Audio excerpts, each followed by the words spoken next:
And good morning. It's 7:04 on this Thursday, September 28th. It's time to head to Studio B for Coleman and Company. Our guest host today, Dr. Paul Stum. Thank you, MJ. Good morning, everyone. It's great to be with you on the air on this beautiful Thursday morning. In case you haven't been outside, it is a little bit rainy this morning, but we have our regular sponsors for the first half of Thursday mornings who are here with us this morning. Mr. Paul Tubbs and Mr. Ronnie Kelly. And good morning, Paul. Good morning, Ronnie. I want to first say how good looking both of your haircuts look this morning. Really looking fine. Paul, good morning to you, sir. Good morning. Ronnie, good morning. Did you work on your hair this morning? Worked on it a little bit this morning. Yeah, that's good. Took a little time. Looking good. Well, you know, we were talking on before we got on the air about the fact that this horrible weather we're having this morning might cause some auto accidents out there. We're going to hear from Chief Jason Baird in just a few minutes, and he said there were a number of accidents on the roads. But is that a good thing when you're in the car business? Maybe some people needing to buy some new cars? Well, we obviously don't like accidents for people to have accidents, but we do like for them to buy cars, so that is a good thing. On a rainy day, generally, we do get some business where construction people are off work or things like that. So we've got a lot of great deals going on right now. If you're looking for an SUV, we've got an Edge that we took out of our loaner program that would be a $450, $500 a month payment. It's got a $4,000 rebate and 1.9% financing on 60 months, which would be a really great SUV for somebody that wanted a payment in the $450 or $500 range. You know, so that would be a great interest rate, particularly these days. Yeah. What else you got on your lot, Ronnie? Well, we got the number one selling truck for 46 years, the F-150, and we do have a great selection of those in new, and we do have some great rebates on those vehicles, and right now it's a great time to come down and pick up one because it's at the end of the year, and again, we got a trade assist, and not only on the F-150, but on a lot of our other vehicles, and we got a great selection of used vehicles also. Are y'all worried about the strike that's going on and the impact that might have on your inventory and availability of vehicles? What do you think about that? You know, me and Tony had a meeting with Ford, and actually they told us to get prepared, and this was over a month ago. They said that there's obviously going to be a strike, and that was before it actually ever happened. One of the things that people don't really understand impacts our parts availability for our shop. That's the main, you know, as far as vehicles, during COVID, I was really, really worried, and actually car sales kind of was very good through COVID. Once you got a new car, you had a list of people to call, and generally somebody would come in and buy it.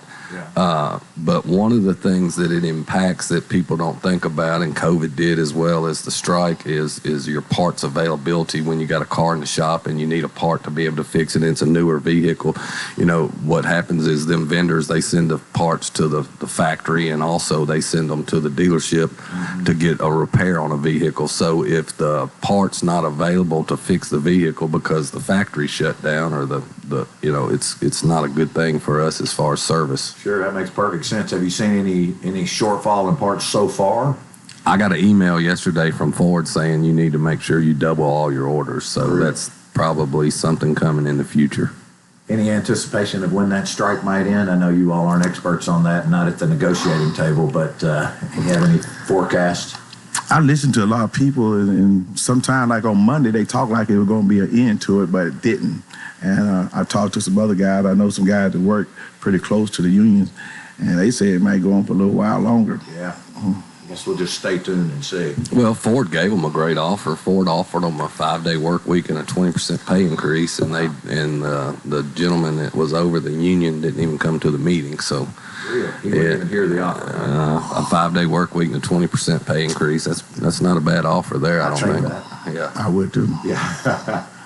Well, are y'all selling any cars? How's your month going? We're doing good. We're actually got a lot of great inventory. Our month's been really good. Our service department stays packed as always, i.e. the reason we're almost done with our new facility over off Franklin Road. I was over there yesterday, and I took a friend of mine to do some landscaping to clear the fence line and get us some visibility from the interstate, and he walked in the back of the shop and was like, oh my goodness, he couldn't believe it. It's like a football field of a service department. It's a huge facility. We're looking forward to getting over there.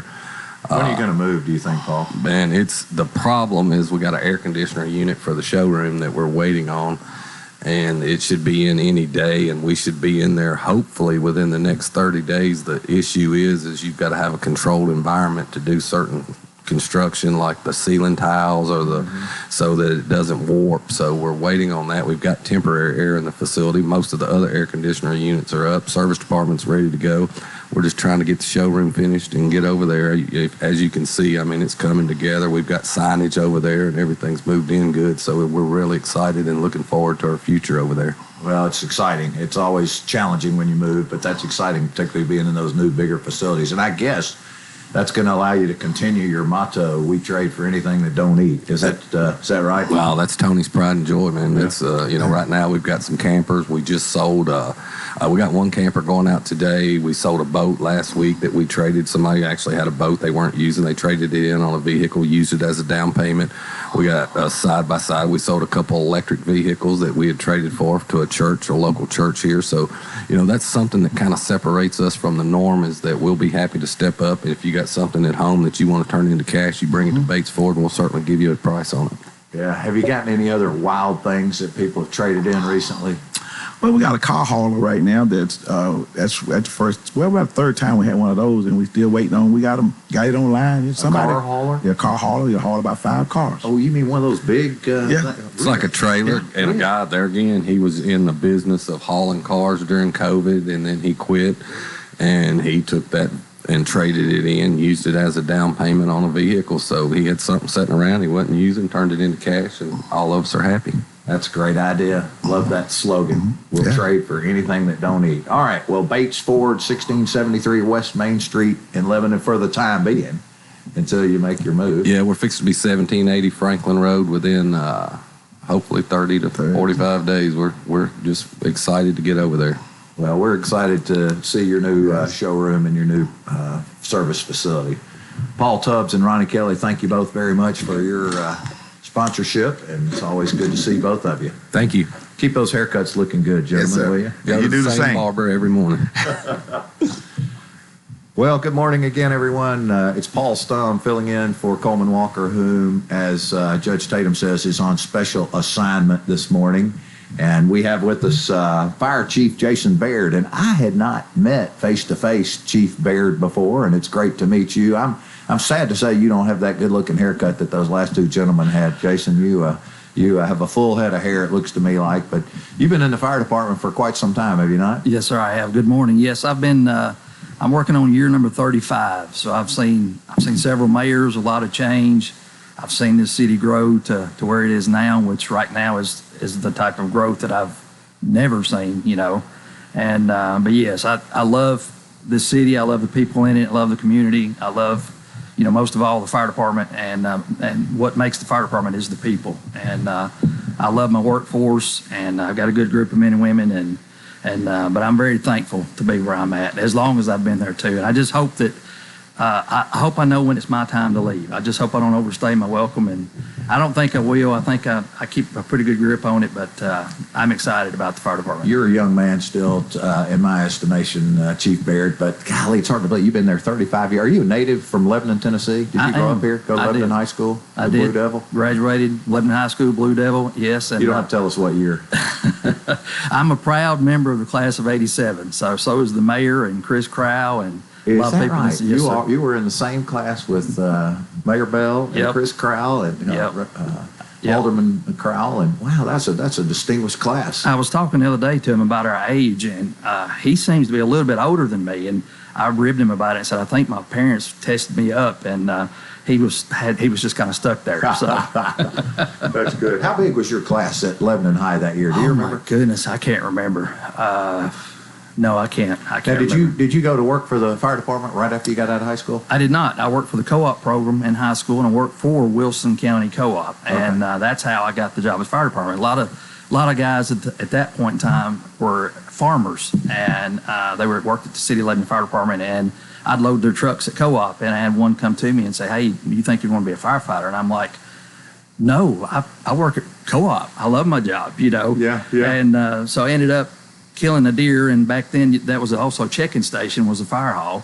So I went and checked my deer in there, and Is it still? Do we still check deer in at the fire? We don't. It's okay. We did till just a few years ago, Okay. and what we provided for the TWRA was an after-hours environment where they could come if they've tracked the deer through the night and things I like see. that. So, but yeah, I did. That's how I got started. He walked me out to my truck and he said, "Are you sure you don't be a firefighter?" And I said, "Yeah, let me think about it." And so that's how I ended up here. Best move, but I did love and enjoy my time at Wilson Farmers Co-op. I will say that. So I probably should know this, but like I said, this is the first time I've ever met you face to face. And Coleman and others have probably asked you this 100 times on the air because you're here every month. But tell us, I mean, do you have family here? Do you have kids? Or tell us about yourself a little bit. Honestly, my family has had a family-owned business in this community for 40 years or longer, probably now. Baird's Custom Fence Company. I actually fenced almost the whole area at Coleman University, the football field, Oh, the fantastic. softball Yeah, fields. I know that company. Yeah. I didn't know that was part of your family, though. It was. It's a prominent name in this community. Yes, sir. Yes, sir, and I'm proud of that. I remember as a kid, very young, we would come and do a fence repair on the baseball field, and Woody was I don't even know how old I was. He was already trying to get me to come to Carmel back then, going to swap tuition for fence supplies. So, but it's, we've been in this community for a long, long time. Well, we're going to have to maybe come back to that because MJ's signaling me it's time to go to a break. But thank you. We're with Chief Jason Baird, Lebanon Fire Chief. MJ? Thank you so much. Let's go ahead and see what's happening on the roadways. It's all brought to you by our friends at Absolute Kubota. Absolute Kubota, they have a deal designed to keep you ahead of schedule. Check out the world's #1 selling compact excavator plus 0% financing. It's going on now until the end of the year.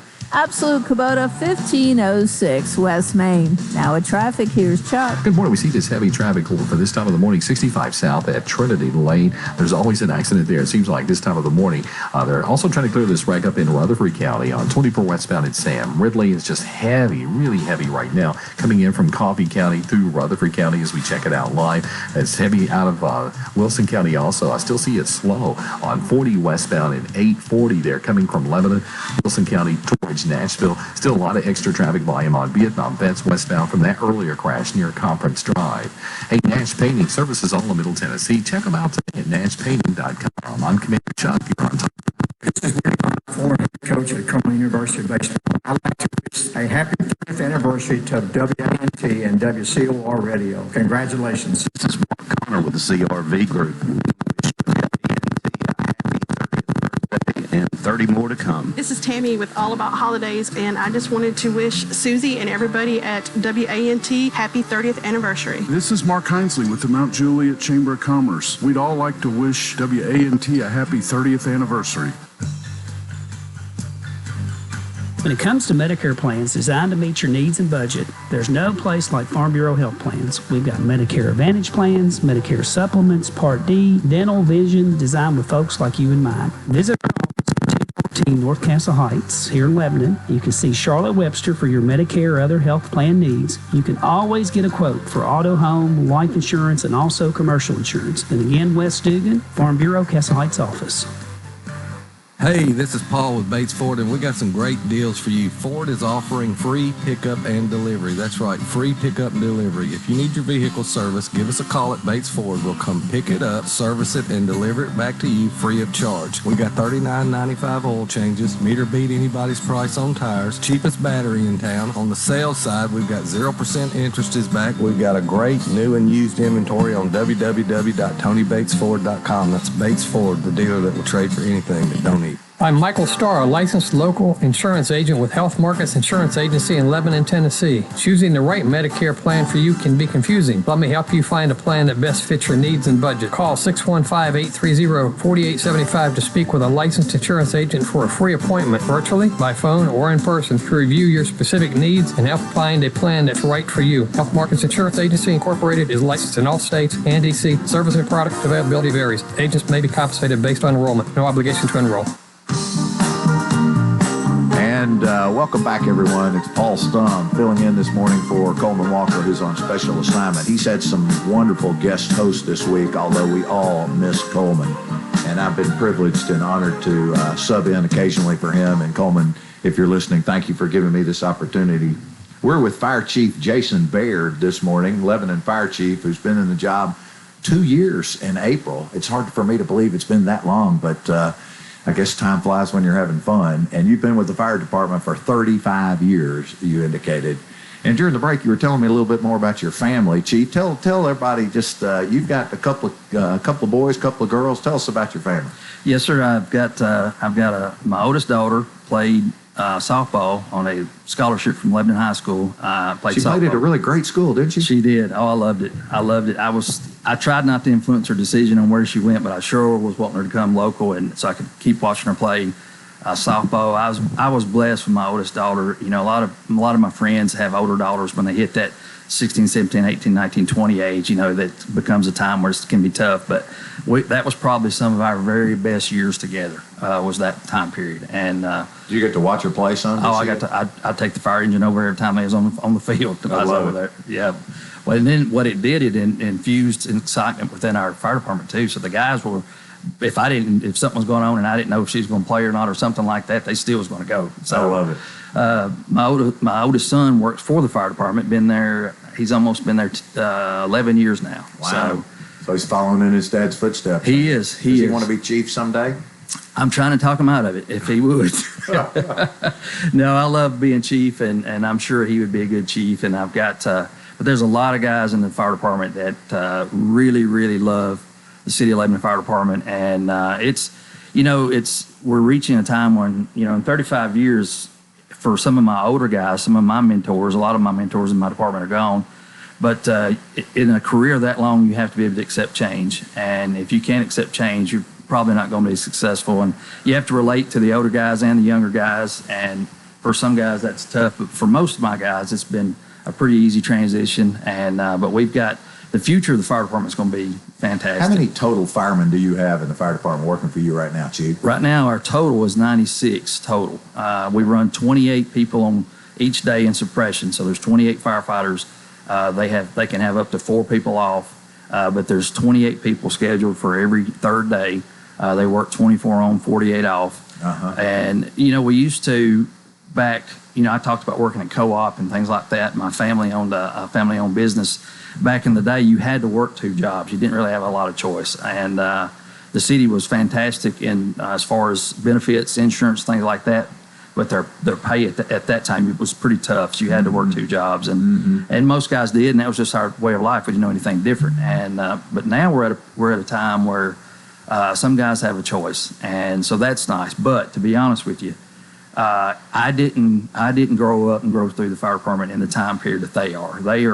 I would get to sleep most nights, maybe have 1 call or 2 calls, and could go back to sleep. And there's no sleeping anymore at the fire department. They're up all the time. They're making multiple calls every night. They are. It's, and I've expressed this before out here, it's my job to create a tangible picture for people to see how firefighters live and the things that we work through and things we do every day. And I've made this comparison through, when I tried for a lower insurance rating, I have to take a year's worth of data and basically compress it into fit the criteria in which they want to see it. And that year's worth of data, we were on scene within 4.5 minutes, an average time of 4.5 minutes. So that's great. All over the whole city. The whole city. If you can think about it from the perspective of being dead asleep in your bed and then tones drop, and then in 4.5 minutes you could be doing chest compressions and a CPR You are out of bed, you're on a truck, you're moving, and you're at the scene within 4.5 minutes on average. Yep. That's astounding, Chief. It is. That is really astounding. It's wonderful. It's wonderful. It's,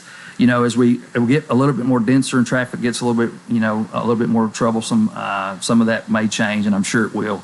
But that's the type of life they live. And, if you go through that scenario, especially if it's a medical, you can't just really come back and go back to bed. You're kind of back up and can't sleep, and then usually during that time frame another call will come in and you're busy like that. So it's a whole different life than when I went through. I've seen a lot of things through my career that the average person won't ever see. Thank goodness. Yeah. And we're all glad we don't get to see a lot of things you see. Exactly. And the guys now even see it at a higher rate than what we did back then, of course. And so are all of your guys trained not only in firefighting but also in first aid and in first responder type needs? All of our guys are certified firefighters through the State Fire Commission, and then after they get their State Fire Commission certification, they go into an EMT class, which is condensed and now is an advanced EMT class also. It's 15 weeks.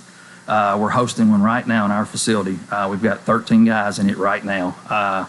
They go straight into an EMT. Their first 2 years of employment is completely just training and education, and it never changes.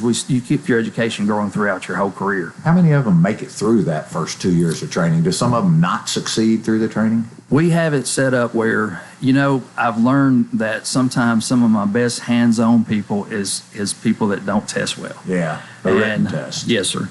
And so we don't have anything specifically. If you fail, you're fired. There's nothing like that.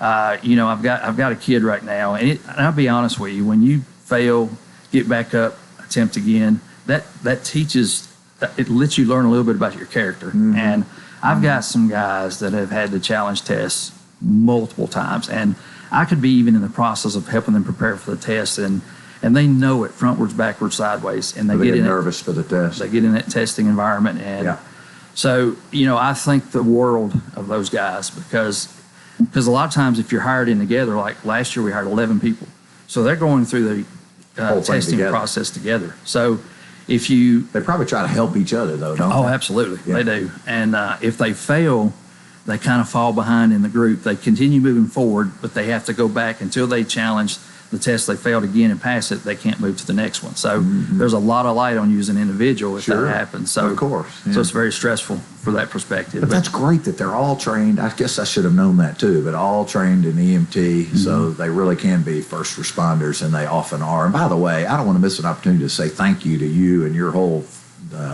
group, your whole force, for being so visible on and around particularly our campus at Cumberland University, but the whole city. I mean, we see you all engaged in the community so much, and I think that gives us all a sense of reassurance, because most of us, at least I wasn't aware that your typical average response time is 4.5 minutes. But just seeing you in the community means so much. It does, and it's, this community's been really, really good to us. We're a service provider. I don't generate revenue, so my department provides a service based on taxation and the income created by taxation. Sure. So that part's tough for me. I'm a conservative to my core, and if I don't have it, I don't spend it. And but I've got a great council and mayor and everything right now. So and honestly, the fire department for the most part has been in really good shape for a long time. They've kept us in the best equipment we can ride in. The personal equipment they have, we've always had the best of that. I've never had a mayor, I've never had a supervisor, I've never had anybody come to me and say, you need to cut back a little bit on this fire gear, we can buy a cheaper brand. We've had a series of great mayors in our city and in our county, I think, but I agree with you. I've seen the way these mayors have worked with our first responders and you and also with Chief Justice and his folks, and it seems like that you're getting good support from the mayor's office. And Absolutely. Of course, I kind of am partial to the current mayor since he worked at Cumberland University until just a couple of years ago. Yes, sir. Yes, sir. We've been blessed, and our department is too, from top to bottom, but you have to have those types of things in that relationship if you want our people to be successful. And we do a lot with a little at times, but if somebody says, how do you explain what it's like to be a firefighter? And there's no other thing to say other than we manage chaos, and that's exactly what we do. And I can get my back against the wall about a deadline on some paperwork or something that has to be filed. And somebody will be like, tore all to pieces. Hey, I'm like, we're gonna be fine. We're gonna make it happen. We're going to go save some more lives today, which is what you all do. That's exactly. Let me ask you we only got a couple of minutes left, but I'm curious, Chief, how do you all work? And I know you do this because I've heard you and others talk about this, but you all work cooperatively with the other surrounding, with WEMA for the county and with surrounding counties. I know that big, huge apartment complex fire that they had in Mount Juliet recently. Did you all respond and help with that too, or did you cover other areas while they were there? How does that work? We absolutely did. We called them and got response. I was notified very quickly. We put a team together, and we helped Wilson EMA. We filled gaps. We went to their stations west and took all the calls, basically anything in the city of Mount Juliet and west. The city of Lebanon took over and ran those calls, and we staffed their station and things like that. So I can't begin to tell you how important that relationship is, because none of us have enough assets to take care of every type of emergency we may have. And does Watertown have their own fire department now, or are they a volunteer fire department? They're a volunteer fire department, but they've got a fantastic chief, and we've got a relationship with them also. You work with them too? We do. I just actually talked to him just a couple of weeks ago, and I was going to get him, I haven't done it yet, I was going to get him an asset sheet of what we have and what's available for him if they need it from the perspective of equipment and some of the expertise of the training of the fire marshal and things like that we have in our own department. That's fantastic. I wish we had more time, Chief. I've so enjoyed getting to talk to you, and I appreciate you allowing me to ask you some questions that probably Coleman's asked you a dozen times. But we're here with Chief Jason Baird, Fire Chief for Lebanon, Tennessee, and you're listening to WANT 98.9 FM. Thanks there, Dr. Stump. Let's see what's happening on the roadways. Brought to you by our friends at Bates Ford. Get that regular oil change, $39.95, up to 5 quarts oil, tax and disposal, 1673 West Main. Now at traffic, here's Chuck. Good morning. Trying to clear up this wreck on 40 eastbound past Fesslers near that Arlington overpass. Again, traffic's just crawling coming out of Wilson County from a wreck we had on 40 westbound near the 109 exit. Traffic just really busy right now over there on this side of town, coming in to Mount Juliet from Wilson County towards Nashville. Still crowded on 24 through the Hickory Hollow area in from Rutherford County. Still slow, people rubbernecking as they drive by this crash on 65 South at Trinity Lane. Hey, don't miss it this weekend. Smoky Mountain Fall Festival at Ober-Gatlinburg. Check it out at obergatlinburg.com. I'm Commander Chuck with your on-time traffic. Renewal happens here at Lebanon Center for Rehabilitation and Healing. Lebanon Center for Rehabilitation and Healing has experienced new leadership and a new atmosphere. Same location in the heart of Lebanon, 731 Castle Heights Court on the Castle Heights campus. Lebanon Center for Rehabilitation and Healing is providing 5-star clinical outcomes to short-term and long-term care residents. Call 615-444-4319 for a tour and to experience the new culture. Renewal happens here at Lebanon Center for Rehabilitation and Healing.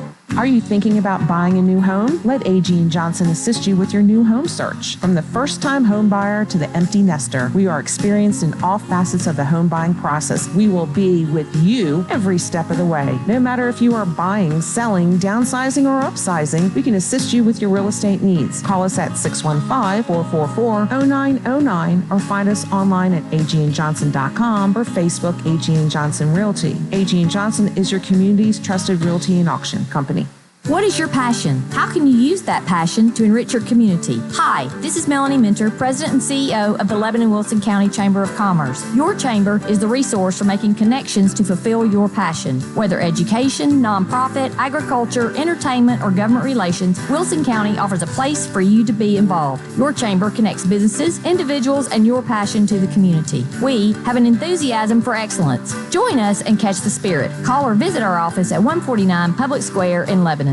Lauren Massetti here, singer-songwriter from Nashville, Tennessee. I'm so excited to be a part of the second annual Sips and Sounds of September on September 28th from 6 to 9 p.m. at Rural Hill Farm in Mount Juliet, Tennessee. I hope you'll join us for great food, great sips, and great sounds. All proceeds will benefit Wilson Rides, a local nonprofit organization that provides transportation for senior citizens who no longer drive. Tickets are on sale right now at eventbrite.com or wilsonridesinc.org. We do have a 40% chance of showers and thunderstorms through the day today, warming up to a high of 85. 30% chance of showers and storms overnight, down to 61. Mostly sunny and 83 for your Friday. This weather forecast brought to you by Walker Auction and Realty, professional auction and real estate services. Get top dollar for your home, land, or personal property. Log on to MikeWalkerAuctions.com. They know auctions. Let's look at your forecast. I'm Stormy Clausen. And welcome back, everyone. It's Paul Stump filling in for Coleman Walker, who's on special assignment this week. And you're listening to WANT FM 98.9. And we, as always, on Thursday mornings for the second half, have representatives from A.G. & Johnson Realty and Auction. And this morning, of course, we have Jay White, the owner of A.G. & Johnson now, and Helene Cash, who's been there. You've been there quite a while now, Helene. I've been there since almost 5 years. Almost 5 years now since Jay. Has it been that long? It's amazing how time flies when we're having a good time. It really does. It really is. And I know every week I get to listen to you say that phone number. And you want to say that phone number? Absolutely. It's 615-444-0909. Yeah, that's good. That's good. Well, good morning to both of you. And what do you have to tell us about this week? Do we have any auctions coming up? We do, Paul. I guess we'll start here. Well, this coming Saturday, we're going to be up in the Alexandria community, just up Sparta Pike there in DeKalb County. We're going to be right in the heart of Alexandria, right downtown at 113 High Street. We're going to be selling antiques and collectibles that Jimmy and Doris Molinax, they were lifelong residents of Alexandria. They were avid collectors of antiques. Jimmy and Doris traveled all over the state, all over several states, and collected antiques most all of their lives. And we're selling a lot of their treasures that they kept in their house. And just going to be a great day. And if you're looking for some quality furniture that you won't get the opportunity to come out and you it'd just be like walking through a museum when you get there Saturday morning. I was really hoping you wouldn't say that. At least I hope my wife is not listening, because she always wants to buy more antique furniture, and I promise you we don't need it in our house except for one thing. And that is she wants, and we're looking for a grandfather clock. So y'all are going to keep an eye out for that for me? Absolutely. And I was learning during the break, there's something in the sale called a mule chest. There is. We are going to be selling a mule chest up there. It's very seldom we get the opportunity to sell one of those, and we are going to get to sell one of those up there. If you're into primitive Tennessee, Kentucky antiques, it's very seldom that it's rare, on rare occasions that they come up for sale. Most of the time they stay in the family, but this particular one, they are going to offer it at public auction Saturday, and it's going to go to a new owner for someone to cherish for several more years. And we've got a rare opportunity to sell a lot of Coca-Cola memorabilia. If you're into porcelain signs, you need to be there Saturday. We've just got a great selection of good quality older porcelain signs, a lot of Coca-Cola signs, some very rare and unusual Coca-Cola pieces, along with pocket knives, just all types of great antiques. I'm going to call my friend Jeff Barnes, Jeff and Billy Barnes. Y'all know them. They're great folks. And Jeff collects those signs. He has a whole building full of signs like Coca-Cola and Esso signs. I just think they're really beautiful when they're displayed in people's homes and on their side of their garages and different places. Yeah. I mean, there's just so much you can do with them. You're going to sell the property too, the home? No, the family's going to keep the house. I think some of the family's going to restore the home. It's one of the oldest homes in Alexandria that's still standing. It's weathered. I think it started. This home was mid to late 1800s is when this house was built. But the family is going to retain the home. But the contents are going to be sold this Saturday at 10 a.m. And there's early American artifacts there also, Jay. There's some rare artifacts there. There is. There's some Indian artifacts there. They were collectors, and most of this stuff is DeKalb, Wilson County pieces, and most of the artifacts were found up on the Center Hill Lake. He scavenged the banks of Center Hill up there back in the early days and collected a lot of airheads and different type of things from that area up there. And then we'll move on Saturday, October the 7th. We're going back to DeKalb County, and we've got 185 acres we're going to be selling up there in 18 beautiful tracts. It's at 70. It's up on Butterball Road, Butterball Road up in Liberty. It is 185 acres. We'll be offering it in 18 tracts ranging from 5 to 54 acres.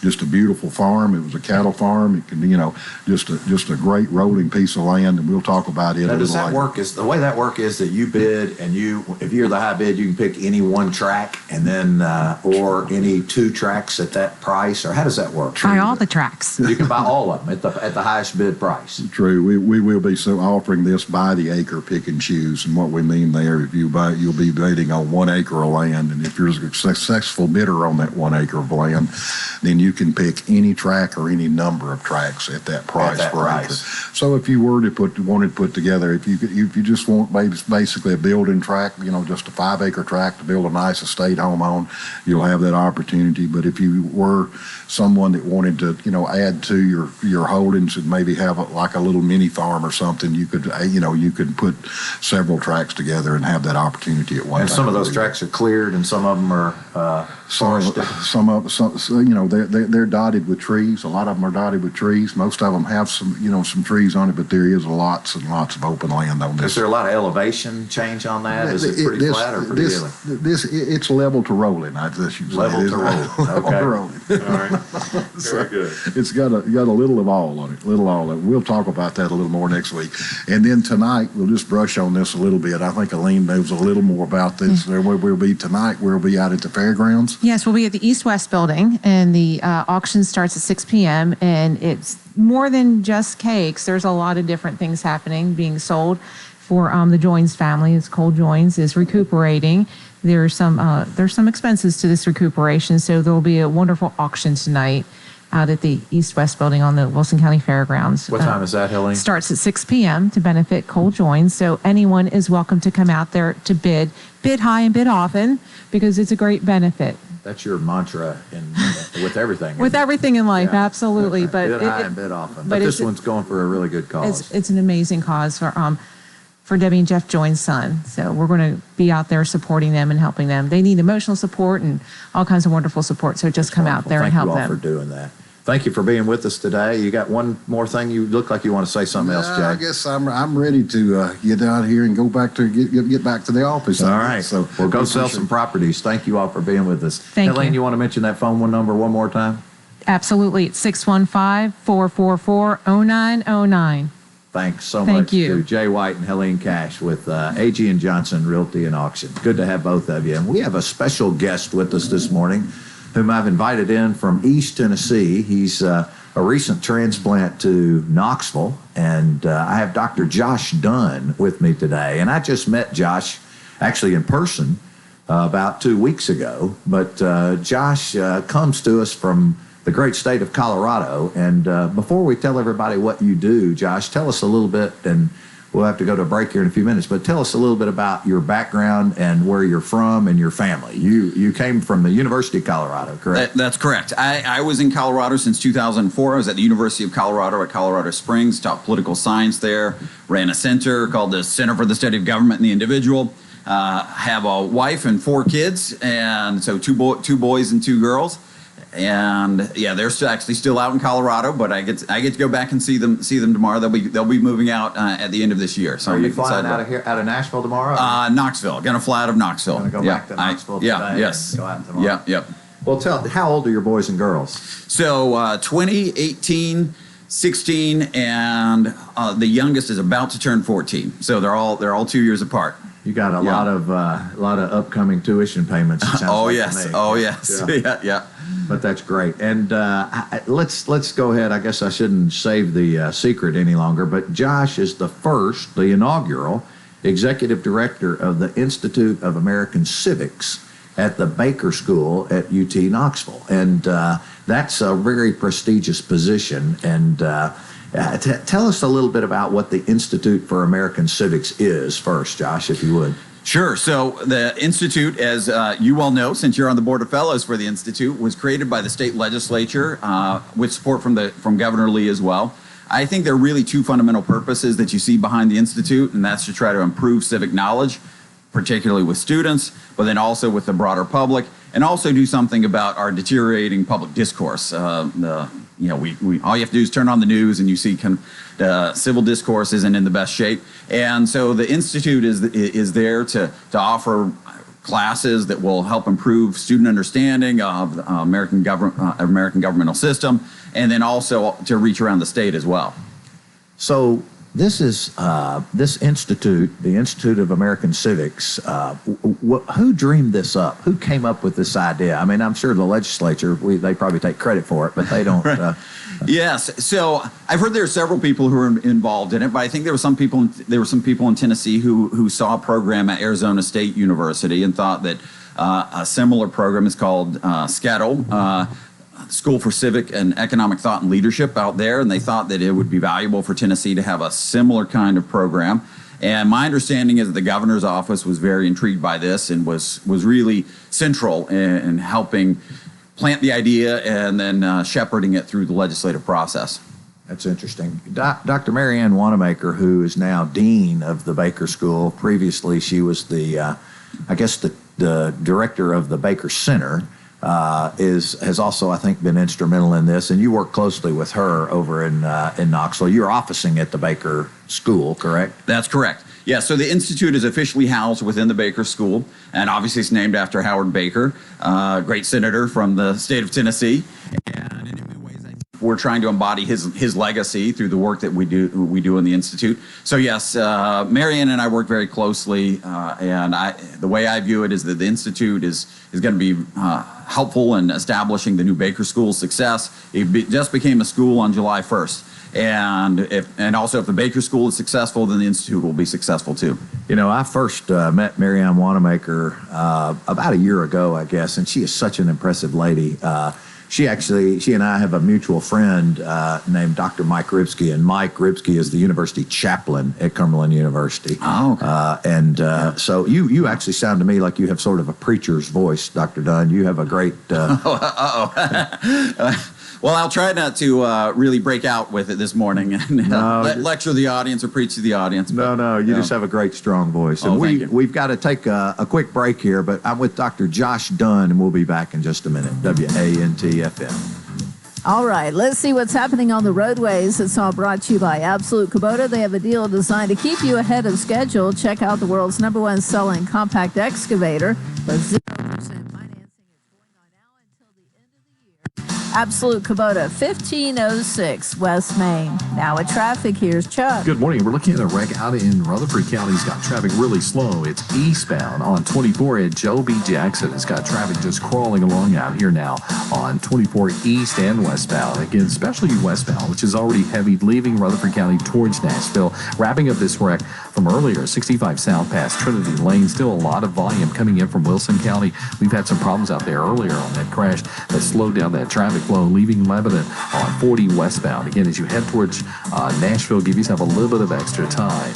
Hey, Prince's Hot Chicken is hiring at all locations. Soon they're going to open up that 4th store. Check them out today at princeshotchicken.com. I'm Commander Chuck with your on-time traffic. This is Chandler Onions at the Lebanon Democrat. Happy anniversary, WANT. Hey there, it's Pamela Furr. I work in Nashville, and I do some freelance work. I don't know that you would know who I am, but I know who WANT is. One of my first radio jobs in Tennessee was here at WANT. So I just want to say congratulations on 30 years of being Wilson County's own radio. What a wonderful thing to be able to say. 30 years in the community. Congratulations. And now, a moment of silence to remember our dear friend. Sorry. Oh, man. Life can be uncomfortable. Your home doesn't have to be. With a wide range of air conditioners, furnaces, and heat pumps, Rheem makes it easy to feel comfortable, even when you can't be comfortable. Financing available through TVA's Energy Right program and your local power company. Call Randy's Heat and Air 237-3604. I do a lot of thinking while I'm driving. I think about my kids, my grandkids, and my insurance business. When's the last time you thought about having your insurance program reviewed? This is John Bryan with THW Insurance. We're an independent, trusted choice insurance agency representing several top-rated insurance companies like Westfield Insurance Company. Give me a call at 615-443-3849 for a no-obligation review of your current insurance plan. THW Insurance Services, serving Lebanon and Wilson County for decades. I'm Michael Starr, a licensed local insurance agent with Health Markets Insurance Agency in Lebanon, Tennessee. Choosing the right Medicare plan for you can be confusing. Let me help you find a plan that best fits your needs and budget. Call 615-830-4875 to speak with a licensed insurance agent for a free appointment, virtually, by phone, or in person, to review your specific needs and help find a plan that's right for you. Health Markets Insurance Agency Incorporated is licensed in all states and D.C. Service and product availability varies. Agents may be compensated based on enrollment. No obligation to enroll. And welcome back, everyone. It's Paul Stum, again, filling in for the vacationing, maybe not vacationing. I guess I don't really know what he's doing, but he's not here anyway. Coleman Walker is not with us today. He's on, as Judge Tatum says, he's on special assignment, and I'm privileged to fill in for him on occasion. So I have with me today as my guest for the second half, Dr. Joshua Dunn. Dr. Dunn is the new inaugural executive director of the Institute for American Civics at the Baker School at UT Knoxville, in case you missed that before the break.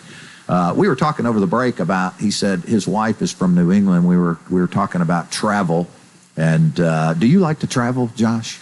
I like to travel some, but when you have young kids, it's tough to get away from them. When you have a lot of them, it's tough to round them all up and get them on a plane. So it kind of depends. But and now that your kids are teenagers, it's hard to get their schedules even. That's right. Coordinated. Yeah, line them up. You know, you got baseball games, softball games, school activities. It can be a little challenging to organize all of that.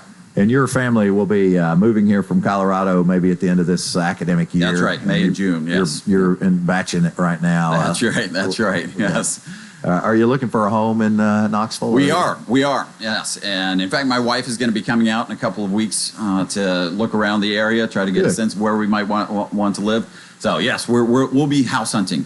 But will you be, as a part of your job, is it your anticipation that you will be traveling the state much, or over here in Middle Tennessee or even West Tennessee? Yes, I think that goes with the job. I think part of the mandate of the Institute is to reach around the state. Obviously, the University of Tennessee is a land grant institution, so we have locations in all 95 counties, and the legislature wants us to reach around the state. So we're planning on leveraging that presence around the state to try to reach the general public.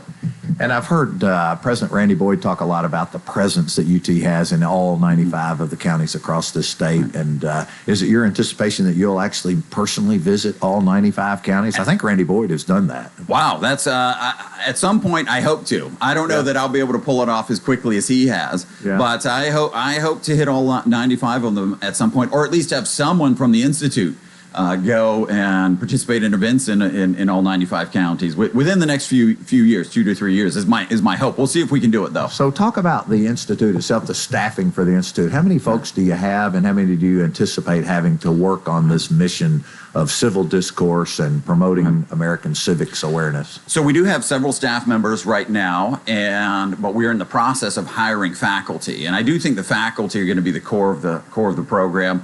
We really need to have good faculty, one, just to offer good courses for the undergraduates at UT Knoxville, but then also to provide programming. One of the things that we'll be doing is seminars for teachers. We had a civics academy this past summer where almost 50 teachers from around the state participated, and we want to have more of those around the state. That's part of our 95 county approach as well. In order to do that, we need more faculty who can teach these seminars, because we want to be a resource for teachers. And by reaching teachers, we're hoping we can reach their students as well. You know, I was not on the selection committee that picked you. Not that I wouldn't have. I'm certain I would have. But I do know that there were many, many exceptionally well-qualified candidates who applied for this job, which you've now secured, from all over the country. And you really impressed the selection committee with not only your background in political science and really civil discourse. Your published papers and research has been phenomenal. I will tell all of our listening audience, I get to see and work with a lot of very incredibly talented academicians, people who are well published and do a lot of research and a lot of writing. But Dr. Dunn's CV, his curriculum vitae that lists all of his incredible research and works, is just, it's almost incomparable. It's really and you have an amazing. I've read a couple of your papers, and which I found very interesting. And one quote that's attributed to you, I'm curious if you actually said that. I suspect that you did, but you said, according to what I read, the foundations of citizenship aren't automatically transmitted from generation to generation. They can and should be taught. Is that kind of go hand in hand with what the mission of the center is? Yes, because if you look at a constitutional republic like ours, the skills and virtues that citizens need in order to make certain they can survive from one generation to the next, they aren't necessarily natural. They have to be learned by each generation. And so that's at the core of the Institute's mission, is to help provide these skills and virtues that citizens must have in order to preserve a free system of government like we have. And if we don't do that, then we lose it. Yeah, and it can slip away quickly, can it not? I mean, you mentioned a minute ago how ugly it seems sometimes today, particularly in political circles. I don't know if you watched the Republican debate last night. I was not able to watch it. I was driving down here, but I'd be interested in your thoughts on it if you did. I did. I watched it. It was interesting, and it was relatively civil. And I don't want to get into politics on this show, but I think it is incumbent upon all of us to teach civil discourse, and we need, as a nation, to learn how to disagree agreeably. And I think there's the Baker Center has a new program that consists of it's really a podcast with two of the folks that are on the Institute board with me, former governors Bredesen and Haslam. And the title of the broadcast or the podcast is that, based on Howard Baker's saying, the other guy just might be right. Can you comment on that and the sort of the legacy of Senator Howard Baker? Yes. So, of course, Howard Baker was known as a man of having very deep principles, deeply held principles. But one of those principles was to treat everyone with dignity and respect, no matter how much he disagreed with him on the issues. And so I think that's something that we are trying to model both in the Baker School. I know that Marianne Wanamaker, that's been a significant emphasis of hers, and we're trying to also incorporate that into the Institute. And so they proposed this podcast between these two former governors, a Democrat and a Republican, with the title "You Might Be Right," really to show how people from different sides of the aisle can disagree strongly, but nevertheless engage with each other productively and effectively and confront issues in a healthy way. And the response to it has been pretty extraordinary. I think for many people, it just gives them hope. And for those who might want to look at that, listen to that podcast, how can they access that, Josh? So if you go to the Baker School website at the University of Tennessee, and the easiest way to find that is just search the Baker School. But it's also available, I think, on really any podcast platform. And so if you just search for "You Might Be Right," it should show up on any of the whatever podcast platform that you like to use. Howard Baker was really the epitome of that, wasn't he? He was able to work across the aisle with such aplomb. He did that so well, and right. I wish we could go back to those times often to have. Well, Tennessee seems to have a legacy of producing people like him. And so there's something interesting and unusual about Tennessee, which makes it, I think, a good location for a program like the Institute. And certainly Governors Haslam and Bredesen, who are working cooperatively, they're on opposite sides of the aisle politically, on different parties, and both were great governors. And the fact that they can deal with issues and discuss civilly issues, I think is meaningful and a good example for all of us. And they've talked about a lot of interesting topics, everything from gun control to abortion to, they take the hot topics. Oh, yes. And we don't all have to agree, but we can listen to each other if we will. What an interesting idea. What an interesting idea. That's right. Well, talk to me about what the priorities are for your first year as director of the Institute. Sure. So first is hiring, getting a good team in place. We have some big goals and big responsibilities with the Institute, and we can't accomplish those without some good people and more people. And so that's the first priority. Have to have a solid group of both staff and faculty in place. Second is building out our K through 12 outreach, because I do think that's a significant opportunity. I think teachers are often hungry for the content that we can provide. That's what we heard after we had our Civics Academy this summer. Mm-hmm. And then to also begin rolling out some of our broader outreach initiatives to the public. And we're still working on what those look like, trying to figure that out. But I would say those are three core priorities for us. And then along with that, with the hiring, is building out our curriculum at the University of Tennessee. So we have several courses that we've proposed are developed. Several that have been developed, and several more that we've proposed and are hoping will be on the books starting next year. Are you going to be teaching any of those courses yourself? Yes. Not this year, but next year I'm hoping to get back into the classroom. And what do you want to teach first? So I've taught constitutional law and political theory and political philosophy for a long time, and I love those classes. So that's my wheelhouse, and I would love to get back in the classroom and be able to talk to students about the issues that come up with those subjects. Talk to me we've just got a few minutes left, Josh, but talk to me about your board of advisors. You have, present company excluded, a really impressive board that consists of a number of important folks. Can you talk about some of the folks that are on your board? Certainly. So obviously the credit goes to President Randy Boyd and to Marianne Wanamaker for really assembling this extraordinary group of people. And so first of all, Danielle Allen, who is a professor at Harvard, and she just gave a lecture when you were there. Was it last week or 2 weeks ago? Yeah, no, I got to hear her last week on campus at UT. She's amazing. And PBS NewsHour was there the entire day to record her speaking to students and then to record her lecture. And they just ran the story about some of her work last night. And it talks a little bit about the Institute and the Governor Bredesen and Governor Haslam in their podcast. So those, of course, two others who are on the board. We also have Robbie George, extraordinary professor from Princeton, a well-known conservative professor from Princeton, but is known for also modeling the kind of civil discourse that we want to see in the Institute. He's very close friends with Cornel West, who, if you know anything about Robbie George's politics and Cornel West's politics, they aren't exactly the same. No. Yeah, but they are very, very good friends. They're modeling that Baker saying as well. Oh, exactly. And so Robbie George will be coming. We're kind of hoping that we could get Cornel West to come with him because they sometimes do events together, but he's running for president, so his schedule is a little tighter these days.